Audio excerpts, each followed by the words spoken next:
আসসালামু আলাইকুম। আমরা এখন তৃতীয় নম্বর প্রসেস নিয়ে আলোচনা করব। সেই তৃতীয় নম্বর প্রসেস হচ্ছে isothermal process or constant temperature process. আইসো অর্থাৎ একই, আর থার্মাল অর্থাৎ তাপ, অর্থাৎ যেই প্রসেসের তাপমাত্রাটা কী থাকবে, কনস্ট্যান্ট থাকবে, সেইটাকে আমরা বলতেছি কনস্ট্যান্ট টেম্পারেচার প্রসেস। তো পিভিটিএস ডায়াগ্রাম থেকে আমরা মূলত এটা দেখতে পারতেছি কীরকম, যে এখানে আমাদের যেহেতু পিভি ডায়াগ্রামে আমরা দেখতে পারতেছি কীরকম, যে আমাদের যেহেতু টেম্পারেচারটা স্থির, আর সেইটা কিন্তু আমাদের পিভিটিএস ডায়াগ্রামে নাই। এই জন্য আমাদের কিন্তু এখানে কোনোটাই কনস্ট্যান্ট হবে না, অর্থাৎ কোনোটাই স্ট্রেট লাইন হবে না, একটু বাঁকা কার্ভ হবে। তো সেহেতু এই প্রসেসটা আমাদের 1 নম্বর পজিশন থেকে 2 নম্বর পজিশনে যদি আমরা কী করতেছি, এটা এক্সপান্ড করতেছি, অর্থাৎ প্রেশারকে ধীরে ধীরে রিলিজ করে ভলিউমকে বাড়ানো হচ্ছে। অথবা আমাদের কি করতে হবে, ভলিউমকে ধীরে ধীরে হ্রাস করে প্রেশারকে বাড়াইতে হবে। যেহেতু আমাদের এখানে আমাদের কি ইন্টারনাল এনার্জির কোনো পরিবর্তন হবে না। ইন্টারনাল এনার্জির পরিবর্তন কখন হয়? আমরা তো বলছিলাম যে ভলিউমটাকে স্থির রেখে যদি আমরা তাপ প্রয়োগ করি তাহলেই কেবল ইন্টারনাল এনার্জির পরিবর্তন ঘটে। কিন্তু এইখানে তো আমাদের তাপমাত্রাটাই কি সমান, অর্থাৎ এই যে টিএস ডায়াগ্রাম থেকে কিন্তু আমরা দেখতে পাই যে T1 এবং হচ্ছে T2 এই দুটো কিন্তু এখানে আমাদের ফিক্সড, বাট আমাদের কিন্তু ভলিউমটা কী হতেছে, আমরা ভলিউমটা বৃদ্ধি পাইতেছে, অর্থাৎ V1 পজিশন থেকে আমাদের V2 পজিশনে যাচ্ছে। তো যেহেতু আমাদের এখানে যে টেম্পারেচারের পরিবর্তন, অর্থাৎ ডেল্টা টি ইকুয়ালটা 0, সেহেতু আমরা এখানে কি পাবো না, কোনো প্রকার ইন্টারনাল এনার্জি পাবো না। তো যেহেতু পাবো না, তার মানে ইন্টারনাল এনার্জির পরিমাণটা 0। এখন তাপগতিবিদ্যার প্রথম সূত্র থেকে আমরা কি জানতাম? প্রথম সূত্র থেকে আমরা জানি যে কিউ ইকুয়াল ই প্লাস হচ্ছে ডাব্লু। তো যেহেতু আমাদের এইখানে কি এই ইর মানটা 0, সেহেতু আমাদের কিউটা কী হবে, কিউটা হবে সরাসরি আমাদের কাজের পরিমাণের সমান। অর্থাৎ তাপমাত্রা যেটা আছে, সেই যে পরিমাণ তাপ এখানে ইনক্লুড হবে সেই পরিমাণটাই আমাদের কাজ পাবো। অর্থাৎ এইখানকার তাপ প্রয়োগ হবে, কিন্তু তাপটা প্রয়োগ হবে মূলত আস্তে আস্তে, অর্থাৎ ধীরে ধীরে, অর্থাৎ এমনভাবে পরিবর্তন হবে, অর্থাৎ যেটুকু ইনক্লুড হয়েছে এবং তার ছেড়ে দেওয়ার প্রবণতা ঠিক ততটুকু। অর্থাৎ মানে তাত্ত্বিকভাবে আমরা যদিও মনে করতেছি যে আমরা তাপ প্রয়োগ করতেছি, বাট আলটিমেটলি প্র্যাকটিক্যালি সেটা মানে বাস্তবে সেটা আসলে তাপ কোনো পরিবর্তন ঘটাবে না।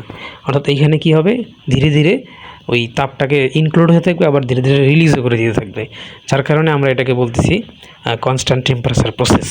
ইন্টারনাল এনার্জির পরিবর্তনটা হবে না, অর্থাৎ ইন্টারনাল এনার্জির পরিবর্তন হওয়ার আগেই অন্য কিছু মানে কাজ পেয়ে যাবো আমরা তাপ প্রয়োগ করা মাত্রই। এখন এখানে ঘটনা হলো যে যদি কোনো একটা অঙ্কতে ডিরেক্ট বলে দিল না যে আমাদের এটা আইসোথার্মাল অথবা কনস্ট্যান্ট টেম্পারেচার প্রসেসের অঙ্ক, তো সেহেতু আমরা তো বুঝতে পারবো না, এমন তো না। যদি বলে যে ঠিক আস্তে আস্তে পরিবর্তন ঘটতেছে অবস্থার, অথবা খুব ধীরে ধীরে, তাহলে কিন্তু আমাদের অনায়াসেই বুঝে নিতে হবে কি এটা আইসোথার্মাল আর কনস্ট্যান্ট টেম্পারেচার প্রসেস। আবার যদি এইটাও বলা থাকে যে খুব দ্রুত গতিতে, অর্থাৎ তাৎক্ষণিকভাবে কোনো কিছুর পরিবর্তন ঘটতেছে, তাহলে কিন্তু আমাদের সেইটা হবে আবার অ্যাডিয়াবেটিক, অথবা যেটা আমরা নেক্সটে দেখব অ্যাডিয়াবেটিক প্রসেস, অথবা আমরা সেটাকে আমরা কি বলতেছি যে আইসেন্ট্রপিক প্রসেস। তো অথবা রুদ্রতাপীয় প্রক্রিয়া, এই জিনিসটা আমরা পরবর্তীতে দেখব। তো এইখান থেকে মূলত আমরা এইটুকু সিদ্ধান্ত গ্রহণ করতে পারলাম যে আমাদের ইন্টারনাল এনার্জির পরিবর্তনটা 0 হবে, কারণ তাপমাত্রার কোনো পরিবর্তন ঘটবে না। আচ্ছা, তো আমরা এখান থেকে এটার কাজের ফর্মুলা এবং তাপ দুইটা যেহেতু সেম, তো কাজ ডেরিভেটিভ করলে আমরা তাপেরটাও পেয়ে যাব। তাহলে আমাদের যে আনুষঙ্গিক সূত্রগুলো লাগবে, যেমন বিভিন্ন জায়গা চেঞ্জের ক্ষেত্রে, ইন্টারচেঞ্জের ক্ষেত্রে, সেটা কীরকম, যে আমরা তো আদর্শ সূত্র থেকে জানি যে পি ভি ইকুয়াল কি এম আর টি। এটা তো আমরা তো আদর্শ থেকে আমরা পেয়ে যাই, এটা আমরা ব্যবহার করবো এইখানেও। তারপরে আমাদের যেটা দরকার সেটা হলো কি আদর্শ গ্যাসের ফর্মুলা থেকে তো আমরা এটা জানতাম যে ওই তিনটা, যে P1 V1 ডিভাইডেড ভাগ হচ্ছে T1 সমান সমান কত, এই P2 V2 ভাগ হচ্ছে T2। তো যেহেতু আমাদের এইখানে কি এই টেম্পারেচার আর টেম্পারেচারটা সমান, সেহেতু আমাদের এই ফর্মুলাটা দাঁড়াবে কীরকম, যে P1 V1 সমান সমান P2 V2, অর্থাৎ এই সূত্রটা আমাদের এখান থেকে আমরা বিল্ড আপ করতে পারবো। তাহলে এইটা এবং আমাদের এইখানকার সূত্রটা দিয়ে আমরা কিন্তু মোটামুটি অঙ্কগুলো করতে পারবো। এখন আমাদের এইখানে যেটা করতে হবে, এখানে কিন্তু আমাদের ইন্টারনাল এনার্জির পরিবর্তনের সাথে সাথে কিন্তু আমাদের এনথালপিটাও জিরো হবে, কারণ এনথালপিটা তো আমাদের তাপমাত্রার উপরে ডিপেন্ডেড। তাপমাত্রার পরিবর্তন ঘটলেও আমরা কিন্তু সেটা কিন্তু স্থির চাপ প্রসেসের ক্ষেত্রে ঘটবে। এটা আমাদের একটু মাথায় রাখতে হবে যে এই আইসোথার্মাল প্রসেসের ক্ষেত্রে আমাদের এটা কিন্তু যে ইয়াটাও শূন্য, অর্থাৎ এনথালপিটাও আমাদের এখানে কি হবে, শূন্য হবে, এবং চেঞ্জ অফ ইন্টারনাল এনার্জির পরিবর্তনটা শূন্য হবে, কারণ দুইটাই মূলত কি টেম্পারেচার বেস। তো টেম্পারেচার চেঞ্জ হলে এরা চেঞ্জ হবে, না হলে চেঞ্জ হবে না। তাহলে আমাদের এখান থেকে শুধু এখন কি কাজের ফর্মুলাটা যদি আমরা ডেরিভেটিভ করতে পারি, তাহলে আমরা মোটামুটি যাবতীয় অঙ্কগুলো এখান থেকে করতে পারবো। দেখি আমাদের ইন্টারনাল বা মানে কনস্ট্যান্ট টেম্পারেচার অথবা আইসোথার্মাল প্রসেসে কাজের ফর্মুলাটা কী হবে। তাহলে আমরা সেই কাজের ফর্মুলাটা এখন প্রুভ করি। তো কাজের ফর্মুলার ক্ষেত্রে আমরা আবার পিভি ডায়াগ্রামটা অঙ্কন করে নিই। তো এই ক্ষেত্রে এই সূত্রগুলো প্রমাণের ক্ষেত্রে আমাদের অবশ্যই ইন্টিগ্রেশনের একটু বেসিক ধারণা থাকতে হবে, তাহলে আমরা খুব সহজে এটা বের করতে পারবো। তো পিভি এবং টিএস ডায়াগ্রামের ক্ষেত্রে আমরা এখান থেকে কী জানতাম, যে উপরের দিকে হলো পি, এদিকে হলো ভি। তো যেহেতু আমরা ধীরে ধীরে এক্সপান্ড করার ক্ষেত্রে প্রমাণ করতেছি, তাহলে 1 থেকে 2 এরকম একটা পজিশন থেকে 1 থেকে 2 এর দিকে যাচ্ছে। তো এই যে একটা অংশ, অর্থাৎ কাজ হবে মূলত কতটুকু এরিয়ার মধ্যে, ধরলাম এতটুকু এরিয়ার মধ্যে কাজ হবে। তাহলে এই এরিয়ার পুরোটুকুর কাজ আমরা কীভাবে পাবো, এর মধ্যে আমরা যদি কোনো একটা ক্ষুদ্রতম অংশকে বিবেচনা করি, আর সেইটার সাপেক্ষে যদি আমরা ইন্টিগ্রেশন কি 1 থেকে 2 পর্যন্ত ইন্টিগ্রেশন করি, তাহলে সমগ্র কাজটা একবারে পেয়ে যাব।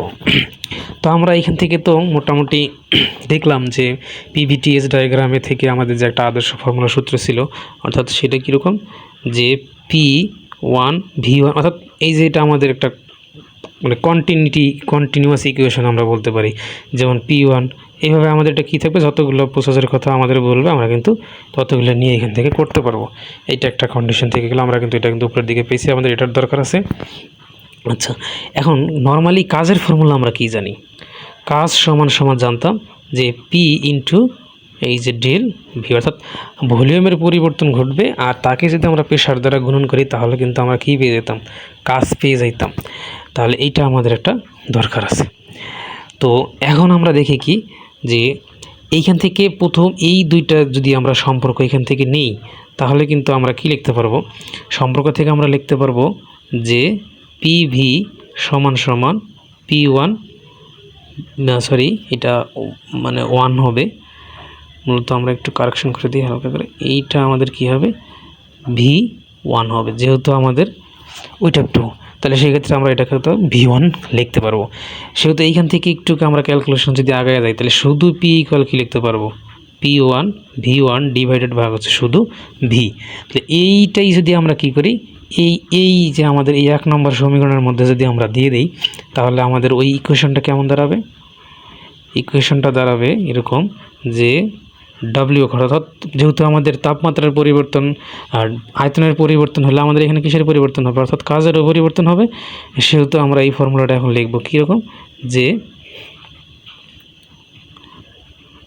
DW ইকুয়াল P, তো আমরা পাইলাম যে P কত, P1 V1 ভাগ হচ্ছে এই P1 V1 ডিভাইডেড ভাগ হচ্ছে শুধু V। তো আরেকটা আমাদের শুধু কী আছে এখানে, আমরা ওইটার পরিবর্তে আমরা ডিভিটাও লিখতে পারি। তো এই যে এই ইকুয়েশনটা মূলত আমরা কি করব, ইন্টিগ্রেট করব কতদূর পর্যন্ত, আমাদের যে লিমিট দেওয়া আছে কত, 1 থেকে 2 এর মাঝখানে, এই 2 এর মাঝখানে আমরা এটাকে ইন্টিগ্রেশন করে ফেলবো। তাহলে সেই ইন্টিগ্রেশন ফর্মুলাটা যদি আমরা দিয়ে দিই, তাহলে ইন্টিগ্রেশন ফর্মুলা থেকে আমরা কী পাবো, 1 থেকে 2 এর মাঝে আমাদের কাজটা কত হয় সেটা আমাদেরকে বের করতে হবে।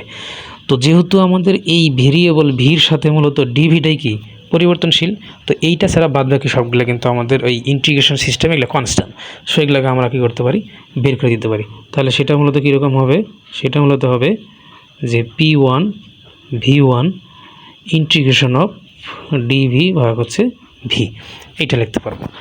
তো এখন আমরা তো একটা ফর্মুলা জানি ইন্টিগ্রেশনের ক্ষেত্রে, এটা হলো কীরকম, যে ইন্টিগ্রেশন অফ এই dx ডিভাইডেড ভাগ x ইকুয়াল হলো এই হলো ln অফ x, আমরা কিন্তু এটা লিখতে পারবো এখান থেকে। তো এইরকম এইখানেও কিন্তু আমরা লিখতে পারবো কীরকম, যে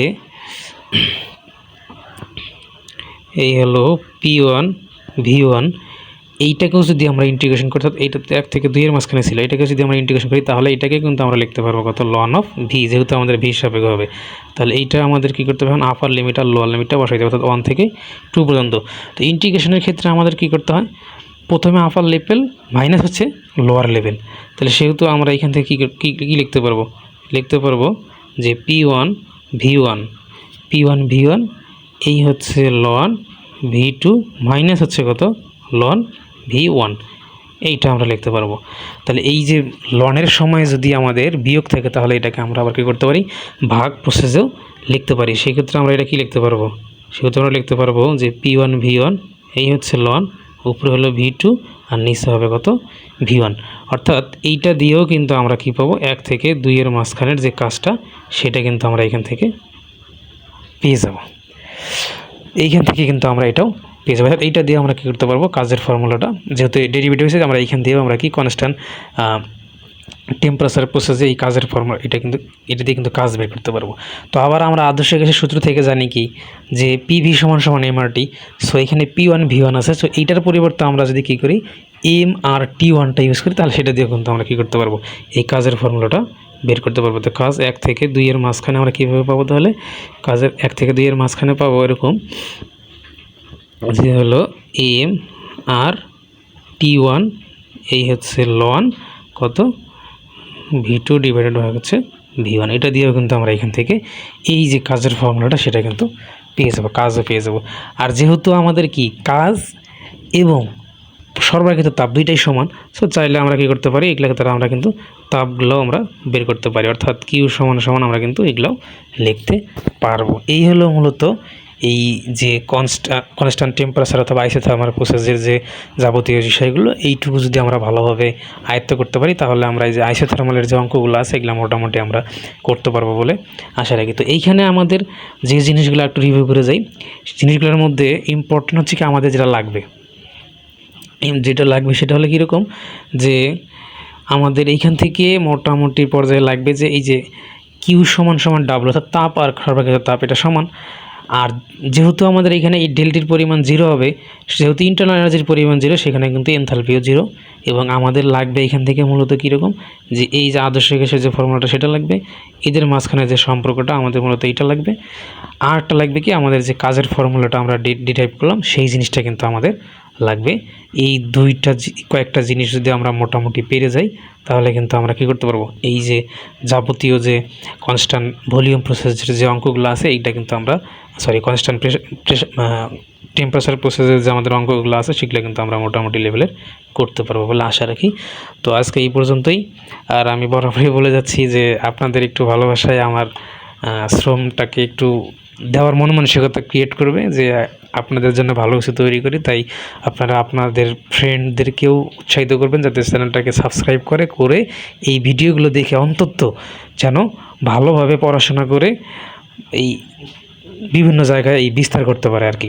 মোটামুটি এখন আমরা যারা অ্যাডমিশন করব তারা কিন্তু মোটামুটি আগে থেকেই চাইলে এই জিনিসগুলো দেখে মোটামুটি প্রিপেয়ার্ড হয়ে আসতে পারে। যারা ডুয়েট অ্যাডমিশন করব তারা কিন্তু এখানে আসার পরে দেখা যায় যে যারা প্রথম দিকে আসে শর্টে, তাদের কিন্তু দেখা যায় যে মোটামুটি একটু আমরা ওই দেখেন নন সিলেবাসটা কভার করতে যায়, এই ডিপার্টমেন্টটা কিন্তু ভালোভাবে আমরা শেষ করতে পারি না। কিন্তু এই জন্যই আমাদের মূলত এটা করা, যে অন্তত স্টুডেন্টরা আসার আগে এই জিনিসগুলোকে কী করুক, কভার করে আসুক।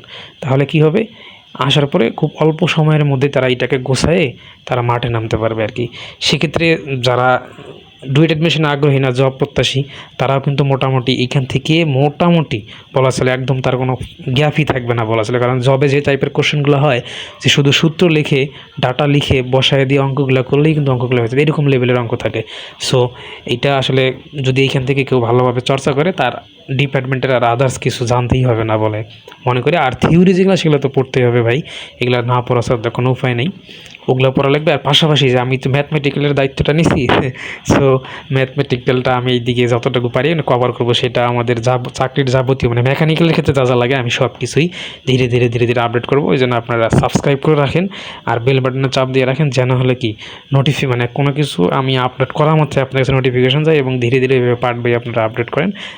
সবাই ভালো থাকবেন আর দোয়া করবেন আমার জন্য, যেন আপনাদেরকে এই সার্ভিসটুকু ভালোভাবে দিতে পারি। সবাই ভালো থাকবেন। আসসালামু আলাইকুম, আল্লাহ হাফেজ।